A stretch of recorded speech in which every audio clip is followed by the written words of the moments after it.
The date was August 8th, 1963. A seemingly ordinary Thursday was about to become a landmark in criminal history. The target, a Royal Mail train travelling from Glasgow to London. On board was a treasure trove, millions of pounds in used banknotes. A motley crew of hardened criminals had their eyes on the prize. This was no spur-of-the-moment job. Months of meticulous planning had gone into it. The mastermind, Bruce Reynolds, was a charismatic career criminal with a taste for the finer things in life. He assembled a team with diverse skills: drivers, safecrackers and muscle. Their target was a remote railway bridge near the village of Cheddington. The plan was audacious: stop the train, overpower the crew and make off with the loot. But first they needed to control the signals. Enter Ronnie Biggs, a small-time crook with a knack for electronics. He would play a pivotal role in bringing the train to a standstill. The gang set up camp at Leatherslade Farm, a secluded hideout not far from the planned ambush site. Tensions ran high as the day of the robbery approached. The stakes were incredibly high. Success would mean unimaginable wealth. Failure could mean a lengthy prison sentence or worse. The gang members knew they were playing a dangerous game, but the allure of such a massive prize proved too strong to resist. They were about to embark on a crime that would capture the nation's imagination. The night was dark and moonless, perfect for the gang's purpose. The Royal Mail train, known as the Night Flyer, rumbled through the Buckinghamshire countryside, unaware of the danger that lay ahead. At the helm was Jack Mills, an experienced driver nearing retirement. He had no reason to suspect that this routine journey would be anything but ordinary. As the train approached the bridge at Sears Crossing, the signals changed. Red. Mills brought the train to a halt, confused by the unexpected stop. Suddenly the train's engine was flooded with light. Masked men surrounded the locomotive. Fear gripped Mills and his crew as the robbers stormed the cabin. One of the robbers, wielding a kosh, struck Mills on the head. The blow was severe, leaving the driver dazed and injured.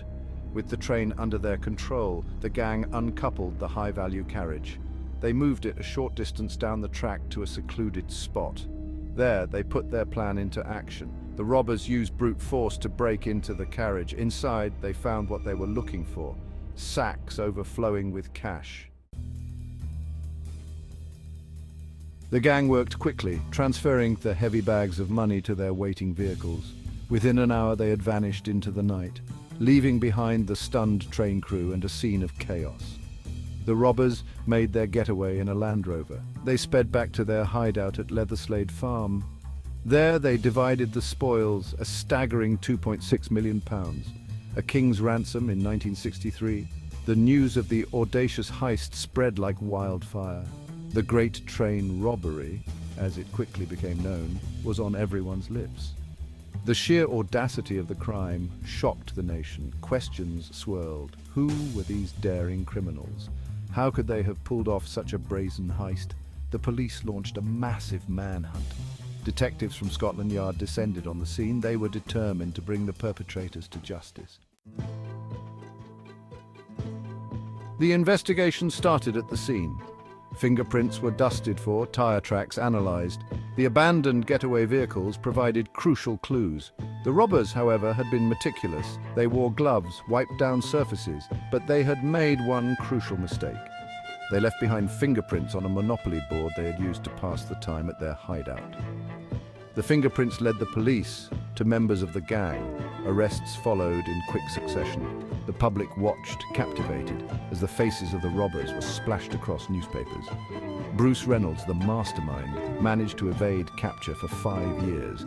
He was finally apprehended in 1968. Ronnie Biggs, the signalman, escaped prison in 1965. He spent decades on the run, becoming a notorious fugitive. Section 5. A Nation in Awe. The Great Train Robbery captivated the public imagination. It was a crime that seemed ripped from the pages of a thriller novel. The sheer audacity of the robbers, the meticulous planning, the daring escape, it had all the ingredients of a Hollywood blockbuster. Newspapers ran sensational headlines. The public devoured every detail of the case. The robbery became a cultural phenomenon. It sparked debates about class, justice, and the allure of crime. Some saw the robbers as working-class heroes who had outsmarted the establishment. Others condemned their actions as a brazen attack on society. The robbery also exposed flaws in the security of the Royal Mail. It led to significant changes in how money was transported and protected. The impact of the Great Train Robbery extended far beyond the realm of crime. It left an enduring mark on British society. Section 6. The Trial and its Aftermath. The trial of the Great Train Robbers was a media spectacle. The courtroom was packed with journalists and curious onlookers. The prosecution presented a compelling case, relying heavily on the forensic evidence and witness testimonies. The defense argued that the robbers were merely modern-day Robin Hoods, stealing from a faceless institution. The jury, however, was unconvinced. Most of the gang members were found guilty and sentenced to lengthy prison terms. Bruce Reynolds received a 25-year sentence. Ronnie Biggs, who had escaped prison, remained a fugitive. The trial marked the end of a chapter in the saga of the Great Train Robbery, but the story was far from over. The legend of the robbery and the fates of its perpetrators continued to fascinate the public. Section 7. Lingering Mysteries and Unsolved Puzzles. Despite the arrests and convictions, the Great Train Robbery remained shrouded in mystery. Not all of the stolen money was recovered. Rumors circulated about hidden stashes and secret deals. The identity of the person who struck the train driver, Jack Mills, remained a closely guarded secret. Mills never fully recovered from his injuries. He died in 1970. The mystery of the missing money endured. The unsolved aspects of the case fueled speculation and conspiracy theories. Books were written, documentaries filmed, all trying to unravel the remaining enigmas.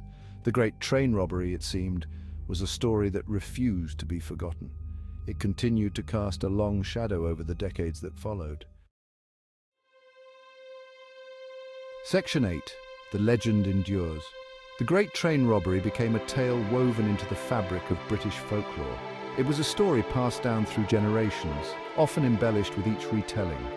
The robbers, despite their crimes, achieved a certain notoriety. They were both vilified and romanticized. Their daring, their audacity struck a chord with the public imagination. The Great Train Robbery became a tale passed down through generations. The robbery became a symbol of a bygone era, a time when crime, at least in the public imagination, had a certain glamour. The robbers were seen as rogues, anti-heroes operating outside the law. Their story tapped into a deep-seated fascination with rebellion and the allure of the forbidden. The Great Train Robbery, despite its criminal nature, became a cultural touchstone. Section 9.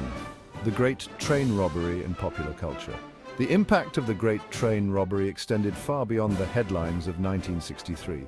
It seeped into popular culture, inspiring countless books, films, and songs. The robbery became a subject of enduring fascination for filmmakers. The 1965 film Robbery, directed by Peter Yates, offered a fictionalized account of the heist. The Great Train Robbery inspired numerous films and television shows. Numerous documentaries explored the crime, the investigation, and the fates of the robbers. The robbery also found its way into music. The British rock band The Kinks immortalized the event in their song Money, That's What I Want. The Great Train Robbery's grip on the public imagination remained strong. It continued to inspire new works and interpretations. Section 10. Conclusion. A crime for the ages. The Great Train Robbery of 1963 was more than just a daring heist. It was a crime that captured the imagination of a nation. The audacious plan, the meticulous execution, the daring escape. It had all the elements of a thrilling crime novel. The robbery exposed flaws in security, sparked debates about class and justice, and left an enduring mark on British society. The Great Train Robbery, a crime that continues to fascinate. The robbers, despite their crimes, achieved a certain notoriety. They were both condemned and romanticized, their story becoming a cautionary tale and a source of enduring fascination. The Great Train Robbery, though fading into the mists of time, remains a potent symbol of a bygone era. It is a story that continues to captivate, intrigue, and remind us of the enduring power of crime to capture the collective imagination.